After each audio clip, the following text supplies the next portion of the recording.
শুভ রথযাত্রা সবাইকে। তো আমাদের পাড়ায় কিন্তু প্রত্যেক বছর রথযাত্রা হয়। জগন্নাথ দেব কিন্তু এখনো রথে ওঠেনি, বলরাম আর সুভদ্রাকে রথে তুলে দেওয়া হয়েছে। এবার কিন্তু জগন্নাথ আসবে। তো দেখো রথটা কত সুন্দর সাজানো হয়েছে, কত সুন্দর লাগছে দেখতে, কত সুন্দরই না লাগছে।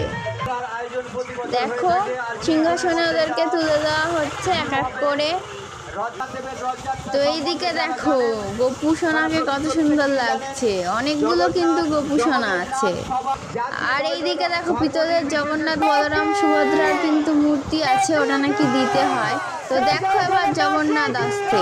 জয় জগন্নাথ, কমেন্টে সবাই লিখে দাও জয় জগন্নাথ। এবার কিন্তু জগন্নাথকে তুলে দেবে রথে। তো জগন্নাথকে কিন্তু এবার তুলে দেওয়া হচ্ছে রথে। জয় জগন্নাথ।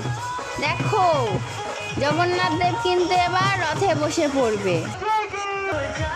তো দেখো কত সুন্দর লাগছে তিনজনকে। মাসির বাড়ি যাবে বলে তো তিনজন একেবারে লাফাচ্ছে, কি আনন্দই না হচ্ছে ওদের।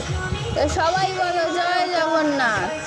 খুব সুন্দর লাগছে কিন্তু জগন্নাথ বলরাম সুভদ্রাকে। জয় জগন্নাথ।